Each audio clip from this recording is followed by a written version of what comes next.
Şimdi malum biz Mudşir'de şapka kanununu yediğinde millet uymadı. Uymayınca bir 8 sene mücadele ettik yani. Ondan sonra araya girenler oldu. İşte gidin yapmayın yazdık. Her sene evimizi yakıp diyordu.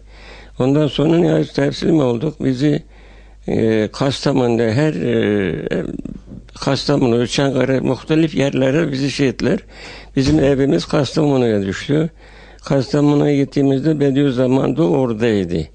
Karakolun karşısındaydı evi. Tabii yasaktı kimse evine gidip gelmeye falan. Fakat tabii o zaman gençlik, çocukluk devrinde olduğundan gidip de mektuplarını alıp postaneye götürüp atardım. Atardım. Ondan sonra yabancı birisi geldiği zaman evini göstermek için ben gidiyordum. O zaman bir Van halkından Kastamonu'da Çaycı Emin vardı. Onun yanında çalıştırdım. Tabii onu vasıtasıyla gelirlerdi. Onları da ben de ustadın evine götürürdüm. Görüşürlerdi tabii. Bir de mektupları ne kadar olsa ben hani o zaman 15-16 yaşlarında falan 4 sene beraber kaldık orada ustadla. Oradan giderdim, mektuplarını alır götürüp postaneye atardım. Polisler tabii benden şüphelenmezlerdi falan. Yabancı adam da geldiği zaman onları düşerdim önlerine götürüp evinde gösterirdim.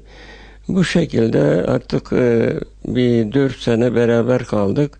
Sonradan Ustad Ağır Ceza Mahkemesi'ne, Denizli Mahkemesi'ne kaldırıldı.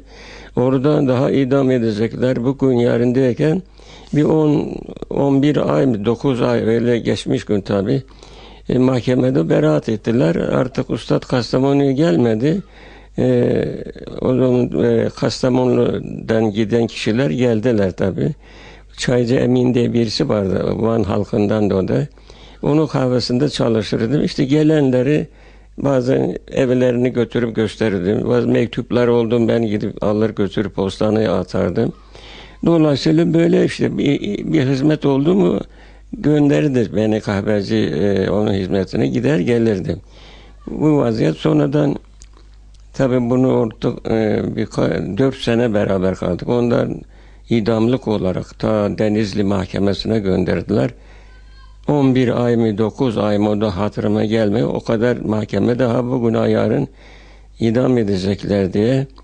Sonra da ben Çaycı Emin'in kahvesi vardı yazlık. Caminin karşısındaydı. Onda ocak yaktım böyle müşteri gelsin bekliyordum. Serin de hava henüz. Aleyküm selam. Dedi burası Çaycı Emin'in kahvesi midir? Dedim evet. Henüz daha serin olduğu için müşteri de fazla yoktu. Dedi onlar beraat edecekler. Duydunuz mu? Abi dedim nasıl beraat? İdam olacaklar mı falan? Yok dedi ben ve 2 arkadaş da 3 kişi profesördü. Yusuf neydi soyadını hatırımda değil.